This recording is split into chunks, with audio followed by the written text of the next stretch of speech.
last week was a channel reset. Now we're getting into the real deal.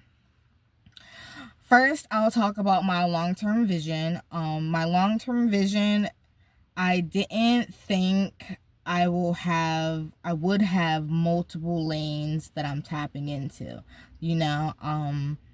I feel like if not most or all entrepreneurs should have more than one business in different industries is what I'm getting at, right? Like, knowing that I can provide for myself and for my son at any given time period is a huge factor for me right now. Like, yes, I have my 9 to 5, but I also believe my creative independence can get me a more financial stability in the next 5 to 10 years. Creating what my own generational wealth and financial freedom looks like is what I'm working towards. So, being an entrepreneur, I want to be able to pass down my legacy to my son and just be charitable to the industries that I'm working in. I want to be able to thank myself in the next 30 to 40 years because I'm taking this risk now. Like, I'll be 30 this year, so it's like 30 years from now, I would want a luxury lifestyle, and that doesn't always mean what most entrepreneurs show, like cars, clothes, get into the money. Yeah, that's cool, but I want to be able to have a 2-week vacation stay. I want to be able to have a 1-month vacation stay. I want to be able to afford the best Medicaid for me and my son. I want to be able to have money that can multiply that I put away.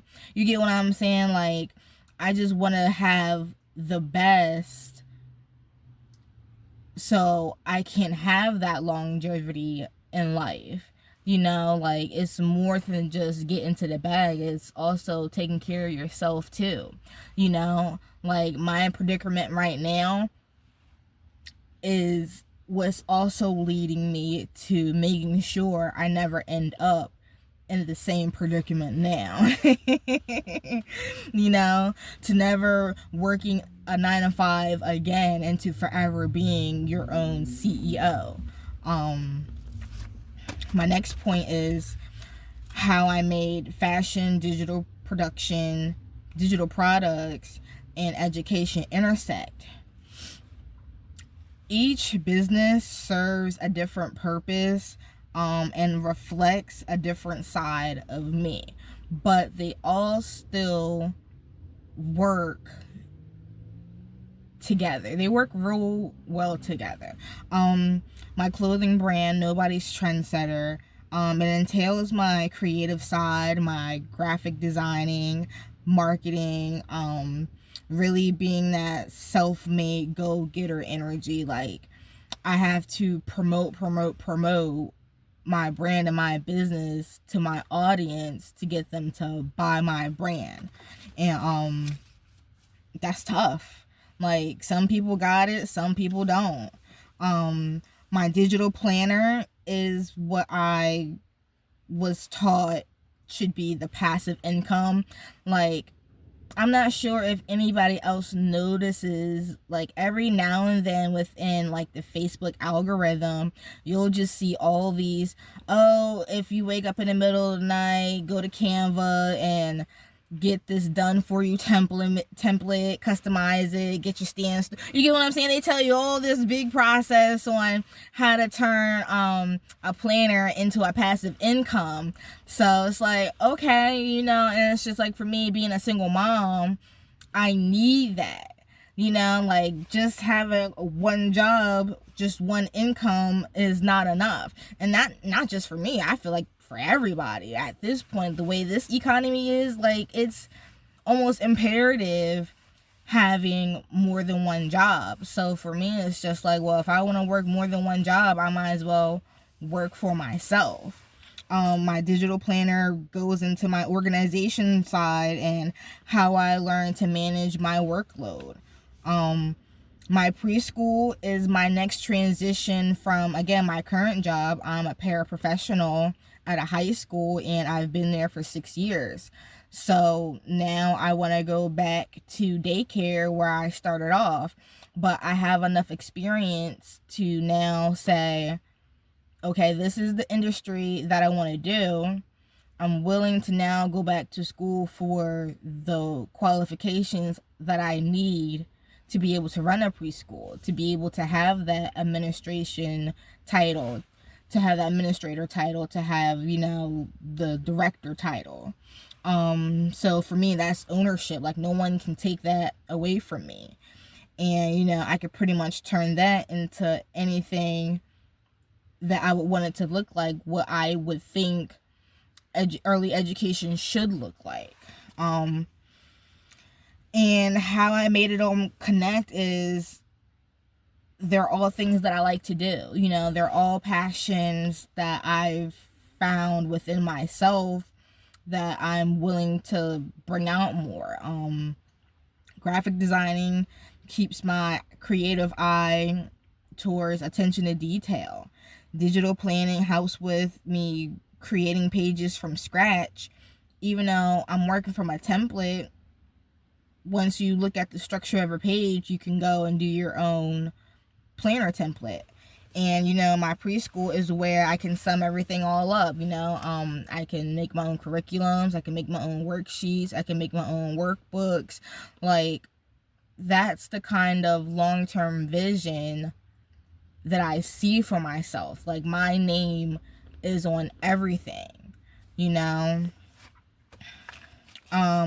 my process of the blueprint, green print, and brick by brick is just by that. Like, when I think blueprint, I think architect, I think of a foundation, I think of structure, whatever it is that I'm envisioning. Did I say that right, y'all?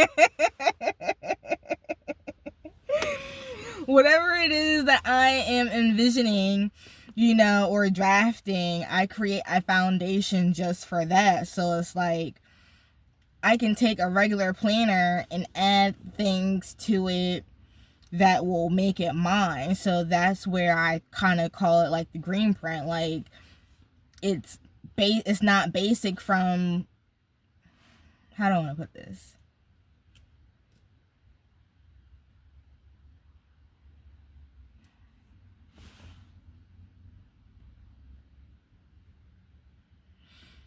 It's me adding one more thing that I think that I can solve for people. And I think that's just what business is in general, is whatever business that you're taking or you're getting into, you're adding one more feature or aspect that you think can solve somebody else's problem. And brick by brick means just by that, like, then I go and execute. I go with a plan of how do I build my foundation,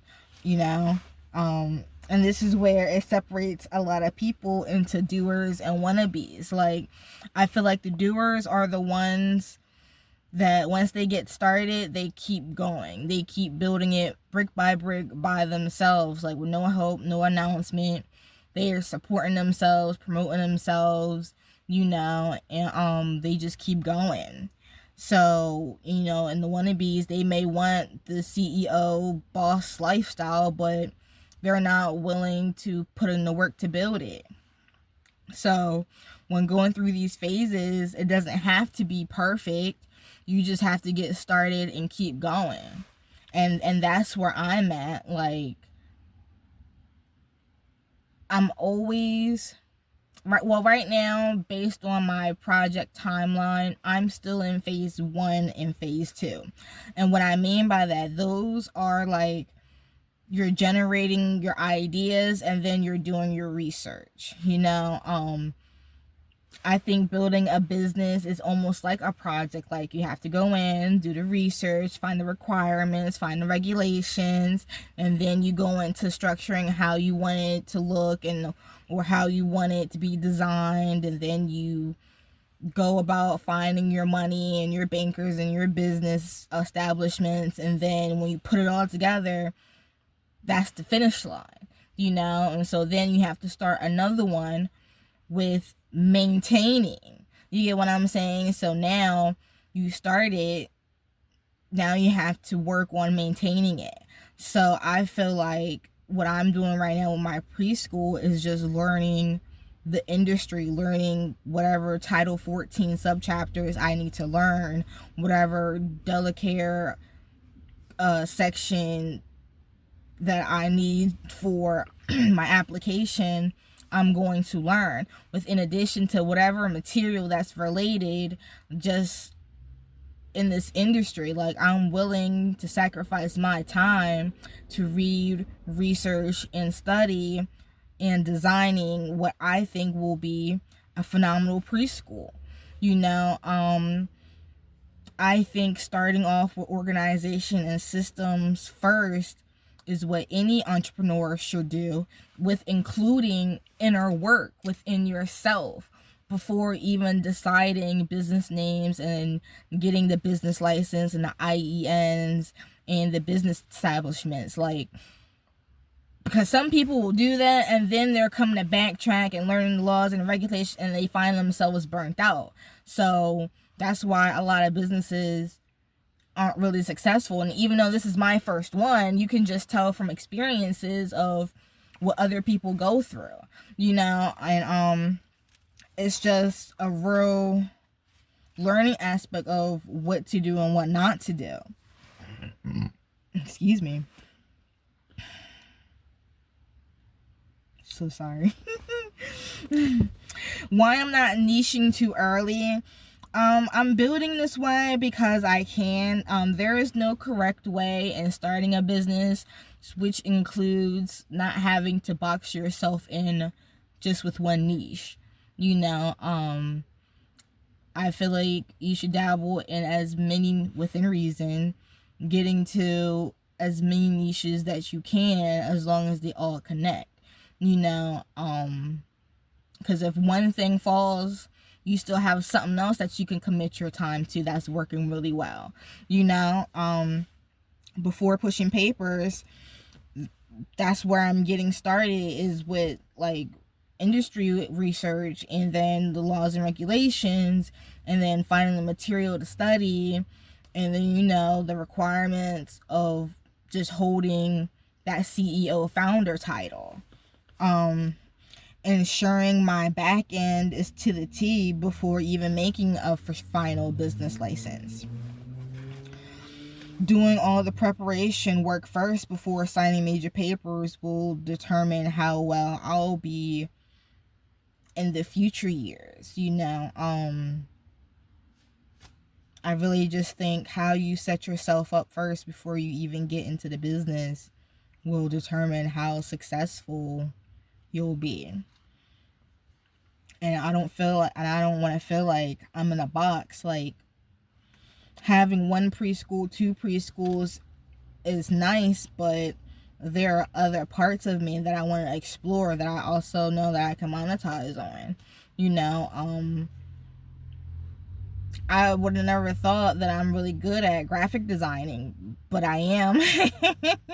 So it's just like, I'm graphic designing now for my clothing brand, but who's to say in maybe 3 to 5 years I could be graphic designing for a major fashion company. 3 to 5 years from now, I could take my digital planner and build an app. I can start off with 1 preschool and have 2 preschools. You get what I'm saying? It's just, I said I wasn't going to get spiritual. So it's like, it is a sin to be an idol of money, but knowing that you have the money to have the freedom that you want to do the things that you want is a blessing. You get what I'm saying? So it's like, I just want to make sure that I'm earning the income and the salary that I feel like I deserve. Because anybody can relate to working a job and doing all these extra things and not being paid what they should be paid. So it's like that can also push you into, well, if I'm going to be doing all this extra stuff, I'll do all this extra stuff for myself and put my own price to it because of my experience, because of my skills and my craftsmanship and my professionalism, is going to be more than what I'm working for right now. So, in this episode, if anything showed you, is to do what you want to lay your hands on, to read, research, and study as much as you possibly can, because education is the foundation to anything. Like, you have to learn anything before you can really even start to do it. And it's okay that if your businesses are in different industries, like there are other entrepreneurs out here in the world that have this business and this and this business and that, and they're a multi-brand millionaire, and that's the goal. I feel like if you really want that millionaire entrepreneur mindset, all you have to do is just go get it. You don't need nobody's permission, you just need it within yourself to really believe that you can go get it. And that's what I'm learning to teach myself. Just get up and go get it. Work on something, even if it's just for 30 minutes. It's one step closer to the goal I needed to get, which is my business, and ask yourself if you want to be a doer or if you want to be a wannabe. Doers, they plan, they execute, and they show out, and wannabes just show out and make excuses of why they can't do. I'm in a fucked up position and I'm doing what I want to do. Like, I lost my place March of 2025, and it's just like I'm still out here just trying to hustle. Even if I'm not making no money right now, I'm still out here hustling because I know one day I'll wake up and everything will be okay. Everything will be exactly how I want it to be from this said date, so it's really changing your mindset and your perspective that you can be a millionaire too, that you can be your own entrepreneur too. So if that sounds like something that you want to follow, make sure you like and subscribe. Follow my Facebook page, The Blueprint Lab. I post my process, the execution process at least. I put my systems on there. I put planning tips on there. I put learning material on there to really make you sit back and think on like whether this is really for you or not, because entrepreneurship is not for everyone. It's definitely a nice resource page if you ever need to just start somewhere, So this episode ends, but the work still continues. Until the next episode.